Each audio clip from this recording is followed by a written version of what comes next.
वक्रतुण्डमहाकाय सूर्यकोटिसमप्रभ निर्विघ्नं कुरु मे देव सर्वकार्येषु सर्वदा। श्री राधे मेरी स्वामिनी, मैं राधे जू को दास, जन्म जन्म मोहि दीजियो श्री वृंदावन को वास। राधे राधे आप सभी लोगों को।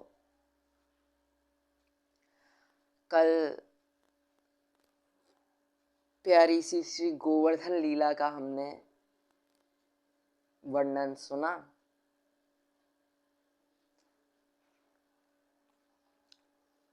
तो आज हम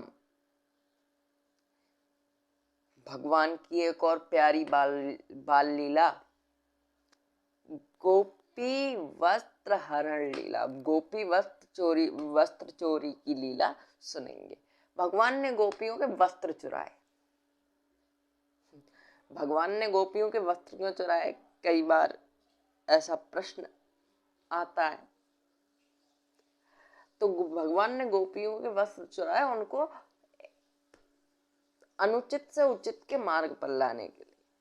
अनुचित से उचित, कुछ अनुचित कर रही थी गोपियां, तो उससे उचित करने के लिए भगवान ने ये लीला की। तो वो अनुचित क्या कर रही थी ये आपको कथा में आगे पता चलेगा। तो कथा शुरू करते हैं। तो एक बार गोपियां जा रही थी और रास्ते में उनको कन्हैया मिल गए। तो कन्हैया कहते गोपियों से कि गोपियां देखो, हमें पता है कि तुम रोज यमुना स्नान करती हो और रोज कात्यायनी माँ का व्रत करके और रोज उनकी पूजा करके हमें पति रूप में मांगती हो। लाला ये गोपियों से कहते हैं, क्योंकि गोपियां रोज यमुना स्नान करके कात्यायनी माँ का पूजन करके और कन्हैया को पति रूप में मांगती थी। तो कन्हैया कहते हमें पता है कि तुम रोज यमुना स्नान करके गोपियों कात्यायनी का पूजन करके और हमें पति रूप में मांगती हो। तो लेकिन कन्हैया कहते तुम ये सब सही करती हो कि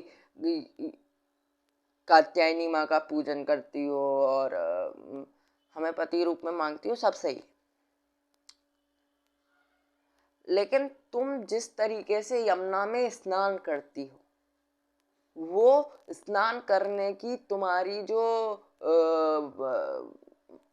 मतलब तुम्हारा जो तरीका है स्नान करने का, वो गलत है। वो गलत कैसे? कन्हैया कहते कि तुम संपूर्ण नग्न होकर के यमुना में स्नान करती हो, जो कि गलत है। क्योंकि कारण है उसका, क्योंकि हमारा शास्त्र कहता है ना नग्न स्नायाम। हमारा शास्त्र कहता है संपूर्ण नग्न होकर के कभी स्नान नहीं करना चाहिए। और दूसरा शास्त्र ये कहता है कि कभी भी 12 बजे के बाद किसी नदी में, किसी समुद्र में, किसी तालाब में कहीं भी स्नान नहीं करना चाहिए। और अगर 12 बजे के बाद स्नान हो भी रहा है, मजबूर हैं, कोई व्यवस्था आ गई है, तो नदी पर जाएं और 3 बार ताली बजा करके समुद्र को, नदी को, जहां भी आप जा रहे हैं स्नान करने, वहां प्रणाम करें। रात 12 बजे के बाद स्नान करने के लिए अगर आप बेवश हैं तो उसके लिए पहले 3 बार ताली बजा करके नदी को प्रणाम करें। क्योंकि हमारा शास्त्र कहता है कि वरुण जल का देवता है और वरुण उस समय रात के 12 बजे के बाद वरुण देवता जल में विश्राम कर रहे होते हैं। तो उनकी आज्ञा लेनी जरूरी होती है कि मैं विवश हूँ, तो मुझे स्नान प्रणाम करके हम एक तरीके से आज्ञा लेते हैं कि मैं विवश हूँ, तो मैं स्नान कर रहा हूँ, फिर प्रवेश करना चाहिए। दूसरा, संपूर्ण नग्न हो करके स्नान करना हमारे शास्त्रों में पूर्णतः वर्जित है। तो कन्हैया समझाते हैं, देखो गोपियों, संपूर्णतः नग्न होकर के स्नान करने में इसमें दो अपराध हैं।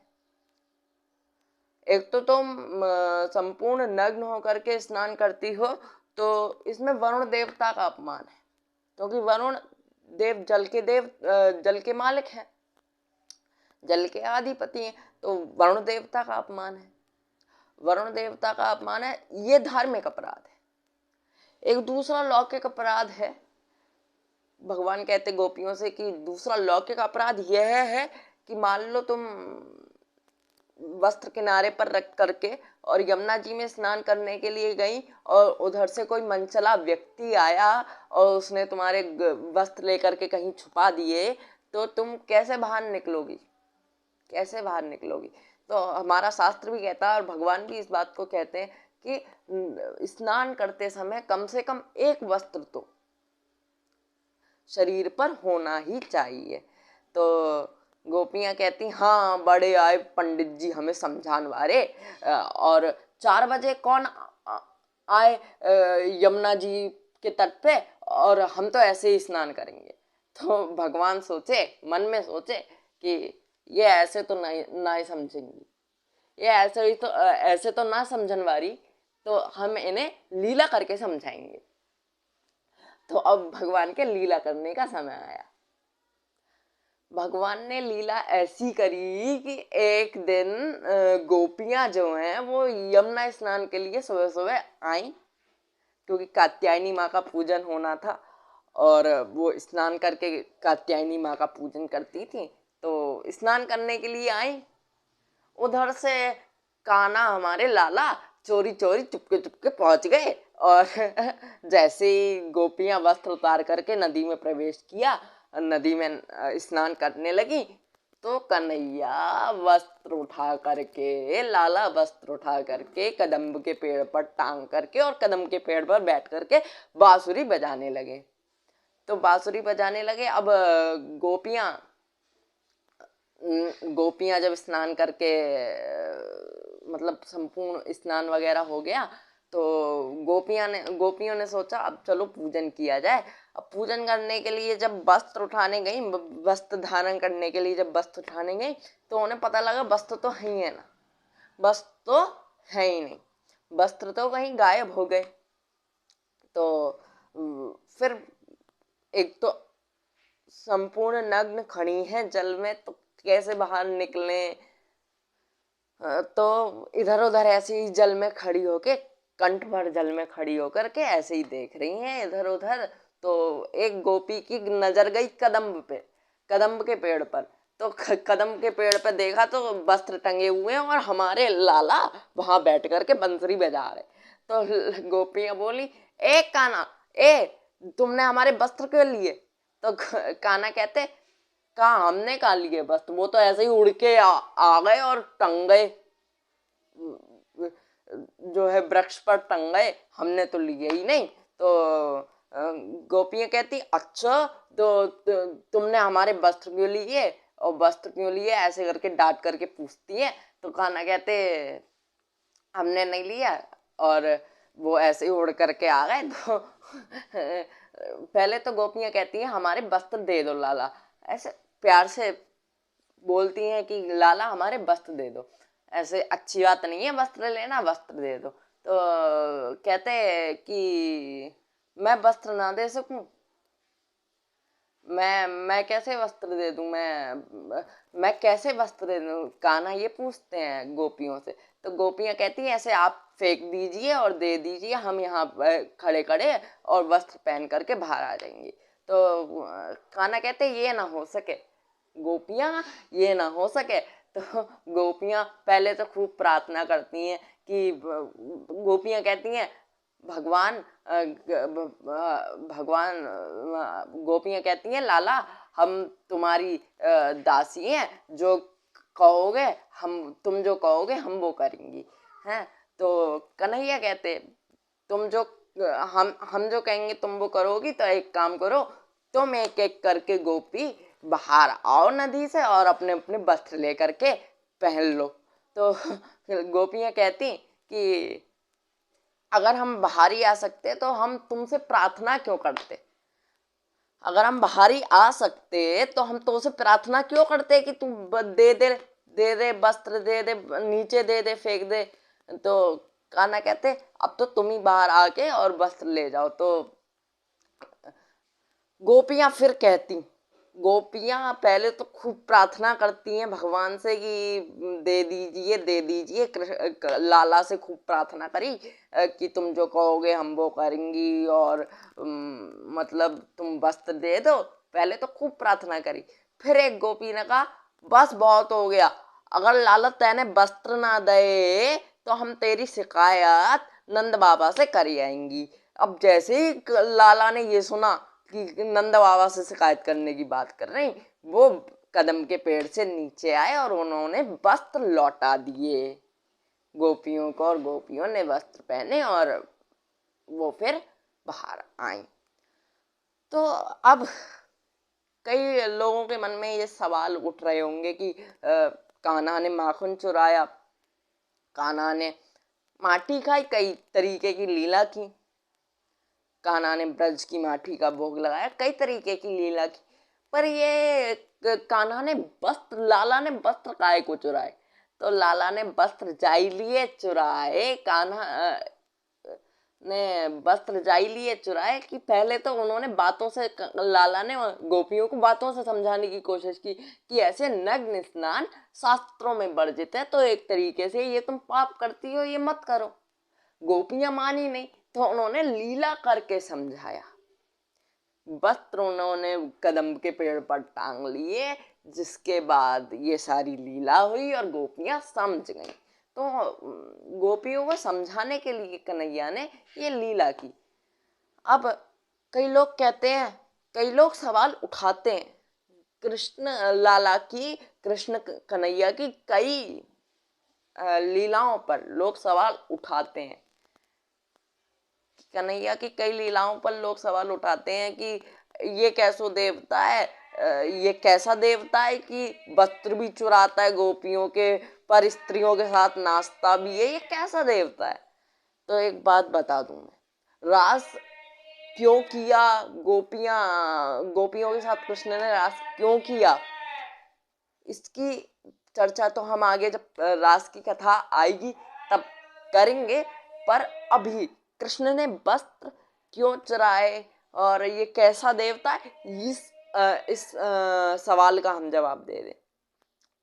तो कन्हैया ने जब वस्त्र चुराए ना, कन्हैया ने जब वस्त्रों को कदम पे टांग दिया और वो सब लीला की, तब कृष्ण की उम्र सुन लो, तब कृष्ण की उम्र मात्र 6 वर्ष की थी।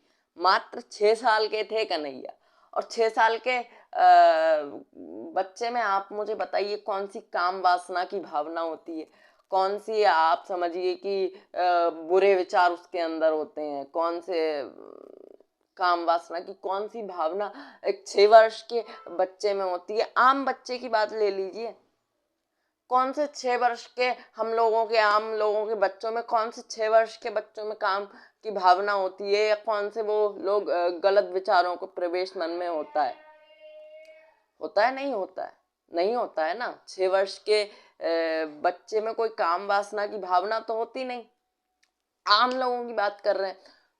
और ये तो पूर्ण ब्रह्म परमात्मा श्री हरि नारायण के अवतार कृष्ण, जिन्होंने कृष्ण लीला के अंदर ही कृष्ण अवतार में ही कामदेव को हराया है। कामदेव को हराया कब? रासलीला के समय। जब वो रासलीला का प्रसंग आएगा तब हम उस पर चर्चा करेंगे कि कैसे हराया, लेकिन कामदेव को उन्होंने रासलीला के समय हराया। तो जो कामदेव को हरा चुका हो उसके अंदर काम कैसे प्रवेश करेगा? प्रवेश करना बात छोड़ो, उसके पास भटकेगा भी नहीं। श्री हरिनारायण के अवतार कृष्ण, उनके अंदर काम भावना क्यों आएगी? और दूसरा, ये गोपियां भी कोई साधारण गोपियां नहीं है। ये गोपियां हैं कौन? ये गोपियां हैं, वो ऋषि हैं जिन्होंने हजारों हजार साल तप किया, हजारों हजार साल तप किया श्री कृष्ण को पाने के लिए। ये वेद की ऋचाएं जो गोपियों का रूप धारण करके ब्रज में श्री कृष्ण के साथ लीला करने आई हैं, श्री कृष्ण की लीला में भाग लेने आई हैं। तो ऐसे सवाल उठाना कि कृष्ण ने वस्त्र चुराए तो ये कैसा देवता, ये सवाल कई लोगों को पता ना हो, कई लोग और लोगों की गलत सलत बातें सुन के कृष्ण पर सवाल उठा देते, पर वो पूर्ण ब्रह्म परमात्मा है जो सिर्फ लीला करने आता है। तो लीला की, और ये भी एक लीला थी, उसमें कोई काम भावना और वैसी गलत विचार नहीं होने चाहिए। 6 वर्ष के बच्चे में कभी भी काम भावना नहीं होती। तो ये कृष्ण की गोपियों के, श्री कृष्ण ने गोपियों के वस्त्र चुराए, और भी ऐसी बाल लीलाएं होंगी, फिर रास लीला होगी। अच्छा, कृष्ण 6 वर्ष के थे तब वस्त्र चुराए, और 7-8 वर्ष, 7-7.5 वर्ष में तो उन्होंने गोवर्धन पर्वत धारण कर लिया, जिसकी कथा कल हम सुना चुके हैं। तो इतने छोटे बच्चे में कभी भी काम भावना तो होगी नहीं कि उन्होंने वस्त्र किसी गलत विचार के चलते चुराए होंगे। कई लोग ऐसा सोचते हैं कि ये कैसा देवता है, तो इसलिए मैंने ये बात कही। तो ऐसी कई और बाल लीलाएं और रासलीला सुनने के लिए आप चैनल को सब्सक्राइब करें। और मैं पुनः एक बार कह दूं, मेरी कोई इतनी सुंदर वाणी नहीं है, कोई इतना वेदों का ज्ञान नहीं है, कोई इतना भागवत जी का मुझ में अंदर में ज्ञान नहीं है। ये तो सब संतों की कृपा, गुरुदेव की कृपा और माता पिता का आशीर्वाद है कि बस सुनाने का प्रयास हो पा रहा है। बिहारी जी का आशीर्वाद है कि सुनाने का एटलीस्ट प्रयास हो पा रहा है। तो आप लोग ऐसे ही सुनते रहने के लिए, वीडियो पसंद आए तो वीडियो को लाइक करें, चैनल को सब्सक्राइब करें, और वीडियो को शेयर करके ज़्यादा से ज़्यादा श्री कृष्ण नाम प्रचार में हमारा सहयोग करें। राधे राधे राधे।